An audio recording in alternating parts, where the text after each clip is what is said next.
과연 이 짓겠다라고 하는 이 아파트가 이 집이 누구를 위한 주택이 되고 누구를 위한 이 공급 정책이냐, 이걸 잘 보셔야 됩니다. 이거 네, 안녕하십니까. 나쁜 정치, 꼼수 정치, 썩어 빠진 정치 깔끔하게 썰어주는 아재TV 마산의 마산아재입니다. 네, 국민의 짐의 나경원 씨가요, 이 서울시장 후보로 나오면서 이 문재인 정부의 부동산 정책은 실패다. 그래서 내가 서울시장이 되면 모든 것을 다 해주겠습니다 라고 하면서 온 서울 시내를 지금 휘짓고 다니고 있습니다. 이 용산구와 금천구, 여의도를 거쳐서 종로구까지 이 서울 중에서도 개발이 되지 않은 이 비개발 지역구들만을 휘짓고 다니면서 시민들에게 내가 서울시장이 되면 모두 다 재개발해 주겠습니다 라고 하면서 주민들을 만나고 있습니다.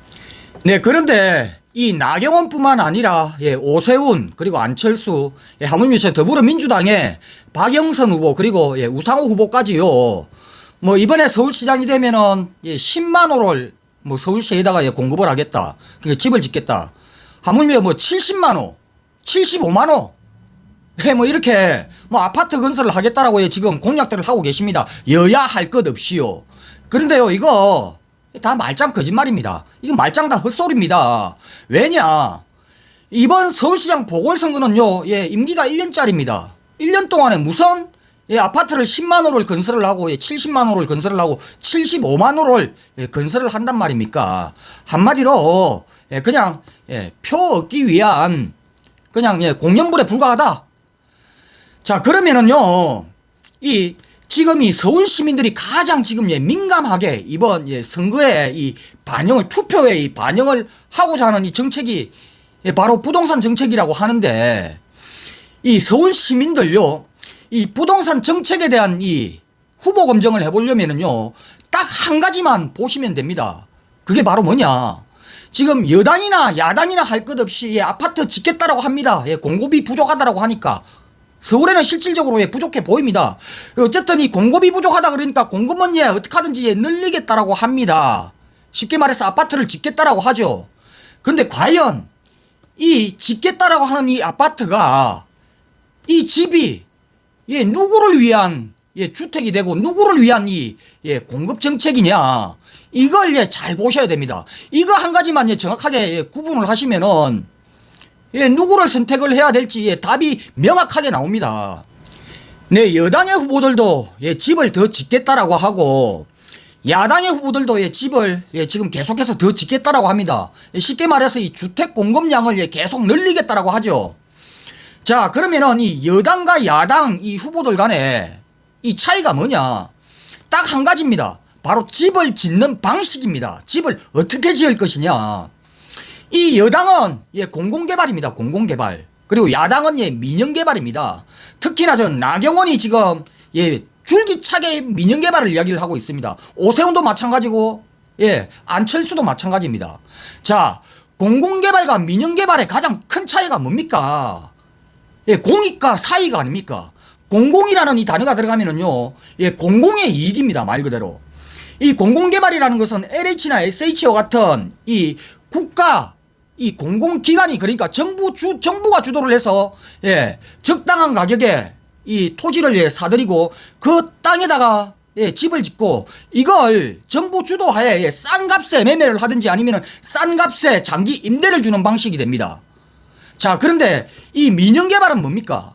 특히나 지금 이 나경원은요, 이 용적률 높이고, 그리고 청구 제한 없애버리고, 하물며 이 분양가 상한제도에 없애버려서 이 민영업자들 들어와가지고, 그러니까 민영건설업체들 니들이 들어와서 개발하고 싶은 대로 마음대로 개발을 하고 니들 마음대로 집을 지어라. 이게 지금 나경원이 주도를 하는 이 민영개발 방식입니다. 네, 이런 나경원이나 국민의 짐에 이런 개발 방식, 그러니까 이 민영개발 방식은요, 이 공공의 이익이 아니라 사익 추구를 우선으로 하는 개발 방식입니다. 자, 그러면은 누구의 사익을 위한 것이냐? 그 첫 번째가 건설업체가 될 겁니다. 이 개발을 하는 이 건설업체, 마음대로 니들 짓고 싶은 대로 짓고 니들 팔아먹고 싶은 대로 팔아라. 이거 엄청나게 개발업체들의 이익을 보장을 해주는 거지요. 그리고 두 번째가 누구의 사익이냐? 바로 이 개발 지역에 땅을 가지고 있거나 집을 가지고 있거나 또는 건물을 가지고 있거나 이런 지주나 건물주들에게 큰 이익이 되는 그런 방식이지요. 특히나 그 중에서도 집을 2채 이상 가지고 있는 이 다주택자들에게는 아주 큰 이득이 될 것입니다. 그리고 세 번째로 바로 다 짓고 난 뒤에 분양을 하고 나면은 여기에 또 이 투기꾼들 개떼같이 몰려들겠지요. 그래서 이 분양권 받고 거기에다가 프리미엄 받아서 또 대파는 이 투기꾼들에게 이득이 되는 그런 방식입니다. 자, 그러면은요, 적어도 지금 이 서울시장을 하겠다라는 이 사람들이 서울 시민을 위해서 집을 짓겠다라고 하는데 이 집을 짓는 목적이 과연 공익을 우선으로 하는데 목적을 두는 게 맞습니까? 아니면은 사익을 우선으로 하는데 목적을 두는 게 맞습니까? 이거 뭐 생각을 해야 이 판단이 섭니까? 네, 그리고요, 지금 이 나경원이나 국민의 짐의 이 이야기를 하는 이 민영개발 방식대로 예를 들어서 아파트를 짓는다라고 합시다. 10만 호든 20만 호든 민영개발 방식으로 아파트를 지었다. 그러면 과연 그 개발 지역에 있었던 그곳에서 살던 전세를 살던 아니면 월세를 살던 집이 없는 사람, 실질적으로 주택 공급의 실수요자인 전세 사는 사람이나 아니면 월세 사는 사람들이 과연 이렇게 이 민영 방식으로 해가지고 집을 지었을 때 그들이 이 지은 아파트에 들어가서 살 수 있겠습니까? 못 삽니다.